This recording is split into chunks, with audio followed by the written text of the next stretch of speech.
Salut tout le monde, très urgent et très bonne nouvelle mes chers amis. L'armée malienne vient de rentrer à Yelimane, à la frontière entre le Mali et la Mauritanie. Il y a certains endroits que l'armée mauritanienne avait pris en otage. L'armée malienne vient de rentrer dans cette zone et l'armée mauritanienne a quitté là-bas vite fait. Ah, Aladé, champion, je vous laisse regarder d'abord. Ça c'est la première nouvelle. La deuxième nouvelle, mes chers amis, il y a eu des révélations sur la mort de ces terroristes. Mais attendez, allons-y d'abord à Yelimane. Voici l'arrivée en force de l'armée malienne. Voici l'armée malienne monte en puissance. Mes chers amis, voilà. L'armée malienne.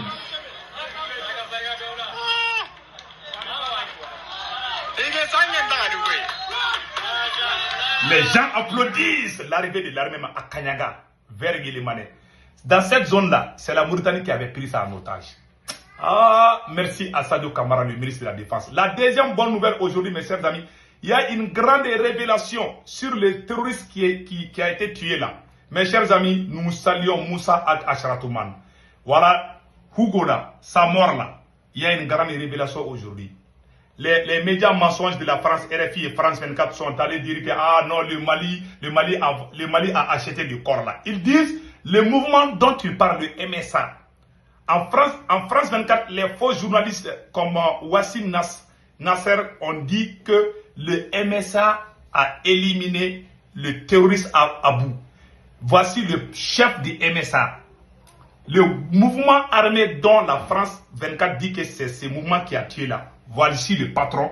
Lui-même est venu en tant que chef de ce mouvement MSA. Il dit que c'est l'armée malienne qui l'a éliminé.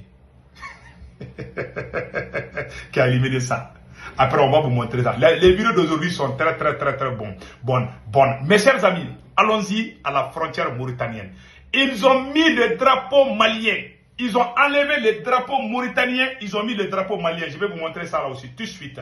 Nous saluons colonel Sadio Kamara, le ministre de la Défense. Vraiment, nous le saluons. Je vais vous montrer la vidéo où l'armée malienne est en train de mettre le drapeau malien.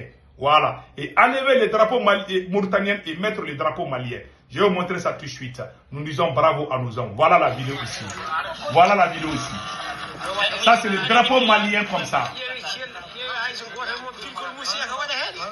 Ils ont enlevé le drapeau mauritanien. C'est le drapeau malien qu'on met comme ça, sous cet arbre-là.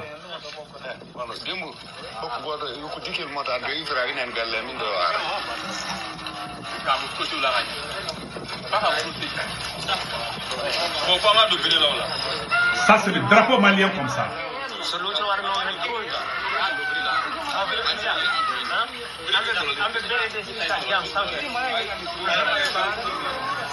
Ça, ils sont en train d'enlever les drapeaux mauritaniens, ils ont mis les drapeaux maliens. Voilà. Ça, c'est le drapeau malien comme ça. Voilà. Finalement, c'est fait. Voilà les drapeaux maliens. À la place du drapeau mauritanien. Voilà les drapeaux maliens à la place du drapeau mauritanien. Le voilà ici. Ça, c'est la frontière entre le Mali et la Mauritanie. Waouh, le vert, jaune, rouge. Ça, c'est le drapeau malien. Le vert, jaune, rouge. Comme vous le voyez ici. Ça, c'est le drapeau malien comme ça. Auparavant, c'est la Mauritanie qui allait dans ce même endroit pour dire que ça, c'est pour la Mauritanie. Ils venaient terroriser la population. L'armée mauritanienne venait chaque fois menacer. Aujourd'hui, quand l'armée malienne est arrivée, on n'a même pas vu même les mouches mauritaniennes. Et regardez comment la population a accueilli. Regardez. Voilà, ça c'est une autre arrivée de l'armée malienne. Donc vraiment, nous disons chapeau et bravo à l'armée malienne. Vraiment. Actuellement, tout, je vous l'ai dit, auparavant, il y a un peuple qui voulait construire sa maison dans cette localité où on a mis le drapeau là. Les Mauritaniens empêchaient les Maliens de construire leur propre maison. Ils disent que non, que ça c'est al-haram. C'est ça qu'on a appris. Que les militaires mauritaniens venaient tout le temps empêcher les gens de faire ce qu'ils veulent. Ils mettaient les drapeaux mauritaniens. Aujourd'hui, c'est le drapeau malien qu'on vient de mettre là-bas. Nous disons chapeau et bravo à l'armée malienne. Ah, la lutte ne fait que commencer.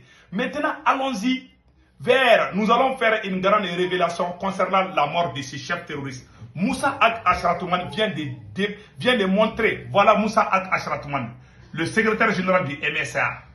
Il vient de montrer que la France a menti concernant la mort du chef terroriste. Écoutons-le ici. Il y a un autre chef de l'État islamique qui est l'armée, comme c'est Rigo, c'est un étranger, on en parle beaucoup. Il y a un autre chef de l'État islamique qui est l'armée malienne a neutralisé le 21 janvier 2024, plus précisément à Inaraben, un certain Abdulwahab Ul-Shawib. Et ce monsieur-là, c'était quelqu'un d'extrêmement important. Pourquoi? Parce que c'était la colonne vertébrale qui liait l'État islamique aux communautés locales. C'est lui qui soumettait les communautés, c'est lui qui récupérait la zakat, c'est lui qui faisait les accords entre les communautés et cette nébuleuse-là. Et depuis que les forces armées maliennes, grâce à une opération terrestre, j'ai suivi la communication après que les femmes ont fait la défi, quand ils ont frappé ces messieurs-là, et dans ce village-là, ils ont coupé les cordons ombilical qui lient cette organisation criminelle à une bonne partie de nos communautés locales. Finalement, même les populations ont compris maintenant que les choses ont changé et que l'État aujourd'hui est en train de reprendre pied dans cette région et les forces de défense et de sécurité sont en train de reprendre pied dans cette région. Et un autre chef aussi a été neutralisé. Avant celui-là, c'est un certain Aliwan qui a été frappé cette fois-ci au nord de Menaka et avec une frappe de drone. Et tout ça, ces trois opérations montrent en réalité qu'aujourd'hui, l'armée malienne a des nouvelles capacités qui lui permettent non seulement de mener des frappes de drones contre des cibles bien déterminées, de faire des opérations aéroterrestres qui permettent de mener des opérations contre des gens comme Abdul Wahab dans leur village. Et il ne s'attendait absolument pas à grand-chose. Il est surpris, il est frappé, lui et ses lieutenants. Et la dernière opération, c'est celle-là, terrestre, combinée avec l'armée de l'air, pour aller neutraliser Hugo. Donc tout cela, en réalité, prouve aujourd'hui que l'armée malienne a franchi un cap extrêmement important. Ce qui fait qu'il peut frapper partout les ennemis de la nation. Ce qui fait que l'armée malienne peut frapper partout. Bravo à l'armée malienne. Écoutons les restes. La progression, les troupes ont déjoué des embuscades, il y a eu des échanges de tirs, est-ce qu'il y a eu des combats lourds au cours de cette opération? Bien sûr, quand tel leader terroriste vient d'être tué, ça c'est évident qu'on ne peut pas l'atteindre comme ça très facilement.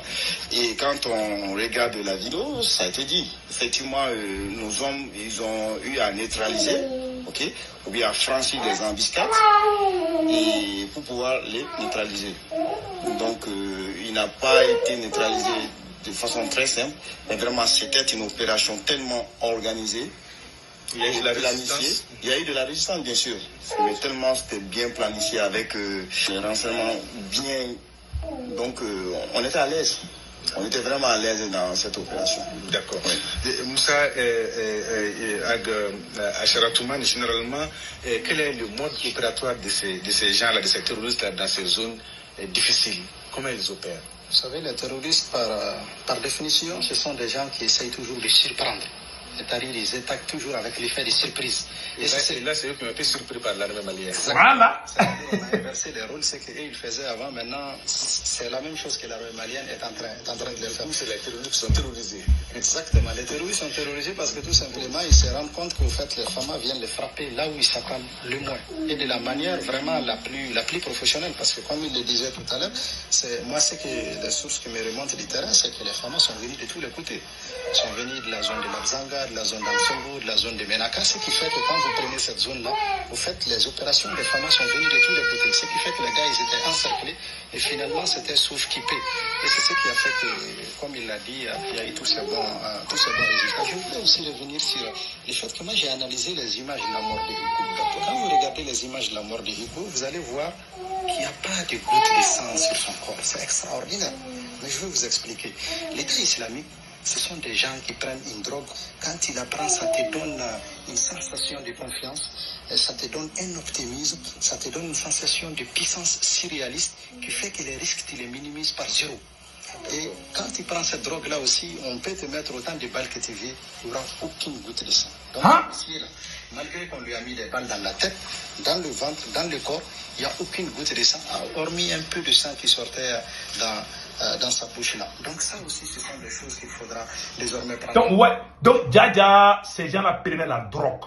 Ils prenaient la drogue. C'est ça qui fait qu'ils tuent des gens comme il faut. Donc ces terroristes sont des drogués. Ils prennent les drogues Et ces drogues, même quand tu les élimines, tu ne peux pas avoir le goût de ça. C'est ça que Moussa Asratman vient. C'est lui. La France 24 vient de dire que c'est ce monsieur-là, que c'est son mouvement qui a tué. Il dit que non, que c'est l'armée malienne. Il est en train de dire comment ça s'est passé. Donc la France 24 doit avoir honte. Écoutons. C'est pas nouveau, hein. Moi je dis toujours aux gens, ce qui se passe chez nous, ça a des explications ailleurs. Il suffit de regarder comment l'État islamique s'est comporté au Moyen-Orient entre la Syrie et l'Irak pour avoir cette explication. Et puis aussi, chez nous aujourd'hui, l'État islamique, ce n'est pas que dans la zone des 3 frontières. Hein. Je sais que quand on parle de Nigeria, les gens pensent que c'est un peu loin. Mais aujourd'hui, les gens qui sont installés chez nous, ce sont les mêmes qu'aujourd'hui qui sont du côté du Nigeria. Ce qui fait qu'entre le Mali et le Nigeria, il y a le Niger, ils traversent toute cette zone-là. Et ils recrutent beaucoup dans ces zones, dans ces pays et tout ça. Tout le nord du Nigeria, aujourd'hui, ce sont ces gens-là qui sont présents là-bas. Vous avez souvent des attaques qui se font en Drambokan, à Enekar, à Menaka ou en Tsongo, et c'est mêlé par des gens qui ne parlent même pas français, qui parlent anglais. Voilà. C'est extrêmement nécessaire à ce qu'au-delà même des États du Sahel, que nos pays aussi essayent vraiment de pousser la coopération avec certains pays comme le Nigeria, comme la Libye aussi. Pourquoi la Libye?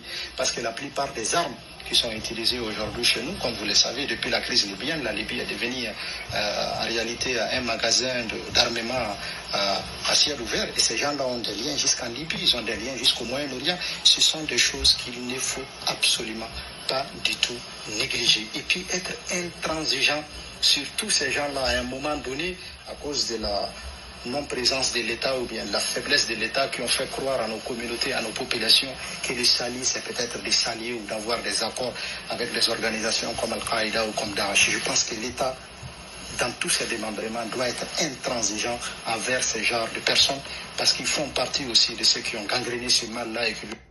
Voilà. Il a tout dit. Il a tout dit. Donc vous avez tous compris maintenant. Ça dit que dans ce combat, il y a la main de Dieu. Nous remercions le tout-puissant Allah. Aujourd'hui, l'armée malienne monte en puissance.